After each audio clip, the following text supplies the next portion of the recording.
There's a business structure in America that lets you raise millions in donations you never have to pay back. Pay zero in corporate income tax, and when the time is right, convert the whole thing into a for-profit business worth billions. It's how IKEA avoided taxes for decades. It's how Mozilla is sitting on billions of dollars in cash. And it's how Sam Altman turned a literal 501c3 nonprofit into the $800 billion company OpenAI. Even Elon Musk, who donated $100 million to that nonprofit, asked, if this is legal, why doesn't everyone do it? Great question. And today, I'm going to answer it. I'll break down how this structure works, 3 ways you can actually use it, and why you've never heard of it until right now.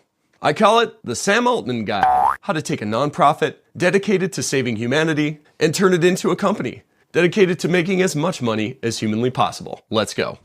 When most people hear nonprofit, they think soup kitchen or church. But nonprofit covers a lot more ground than that. You see, a 501c3 nonprofit is a tax classification. To qualify, you need a mission that's charitable, educational, or scientific.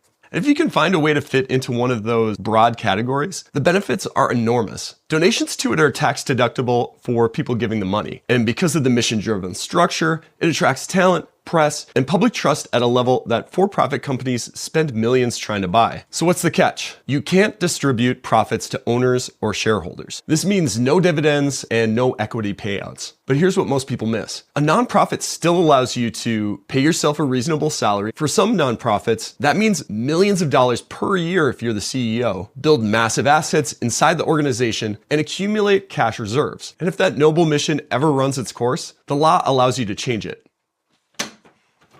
So here's your job for the next few minutes. I want you to think about your business idea. Now ask yourself, could that same business idea be charitable or educational or scientific? If everything I just said sounds like a loophole, there are plenty of smart people who agree. But let me show you how some of the biggest organizations on earth have used it first. Sam Altman didn't come up with this. He copied it. The nonprofit as a competitive weapon is one of the oldest tricks in American business. Take IKEA.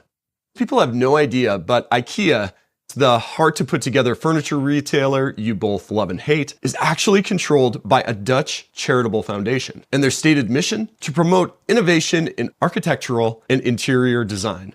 That's it. That's the charitable mission behind a $50 billion furniture empire. Okay, let's talk about how you could actually use this. Because the playbook isn't just for Silicon Valley billionaires and discount furniture stores. There are 3 ways wealthy people use nonprofits strategically to grow a for-profit business. Here are your options: the Trojan Horse, the umbrella, and the flip. The difference between them comes down to one thing: the relationship between the nonprofit and the for-profit. Structure 1, the Trojan Horse.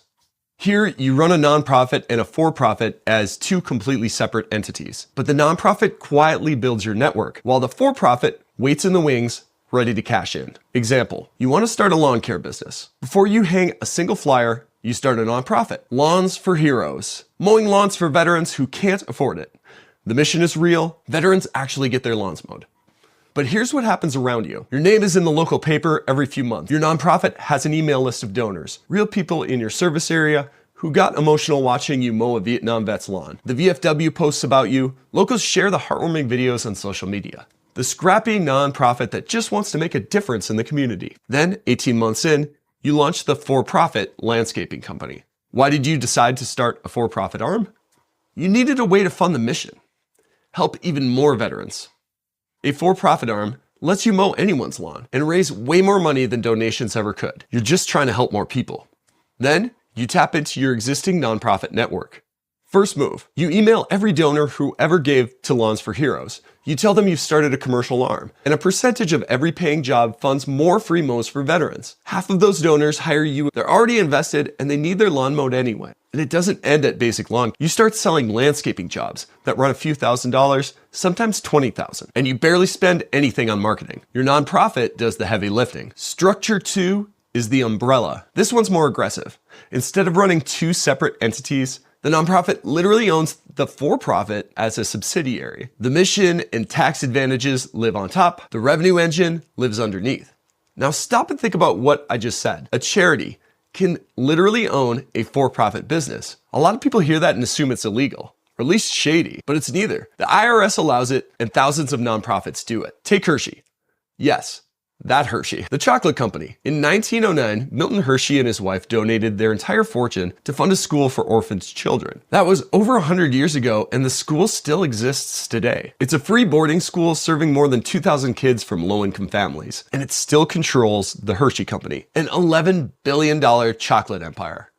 The endowment that funds the school, all brought to you by Reese's Peanut Butter Cups and chocolate bars. This isn't some virtue signaling mission that exists on a tax form. Over the last 100 years, that school has taken in tens of thousands of kids who had nowhere else to go, orphans, kids from broken homes, and gave them a free education, housing, meals, and a shot at a life they never would have had. And it's all made possible by every Hershey bar you've ever bought. That's a nonprofit structure doing exactly what it's supposed to do. Now contrast that with the flip. This is the OpenAI model. You start as a nonprofit, you operate as one for years, and then you convert the entire thing into a for-profit company. OpenAI's stated mission when they were a nonprofit, to ensure that artificial general intelligence benefits all of humanity.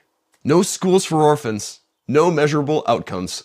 That's a mission broad enough to mean just about anything, conveniently broad enough to justify almost any business decision, including the decision to stop being a nonprofit entirely. During the nonprofit phase, you can raise donations you'd never need to pay back, pay no corporate income tax, and build your product with structural advantages no for-profit startup gets. Then, when you need venture capital or equity compensation the nonprofit can't provide, the law allows you to convert. Of course, you can't just file a 501c3 with an IPO plan in your back pocket. The mission needs to be real from day one, just like it was for Sam Altman and OpenAI. According to the official narrative, Sam Altman did not plan a bait and switch. The economics simply made the nonprofit model impossible. They had no other option. And who knows, that might even be true, because the playbook works either way. Some people call that a loophole, but I'd be curious to know how you describe it in the comments below. So this brings us back to Musk's original question. If this is legal, why doesn't everyone do it? Honest answer, most people don't understand what a nonprofit actually is. And that's the real lesson from this entire video. Not the structures, not even the OpenAI story. It's this.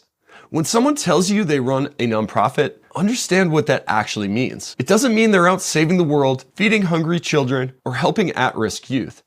It might mean that. It also might mean they're sitting on $1 billion in cash funded by Google. Nonprofit is a tax designation. That's it. It doesn't make an organization good. It doesn't make it bad. So the next time somebody looks down at you for running a for-profit business, you might want to investigate what planet-changing mission they're actually doing.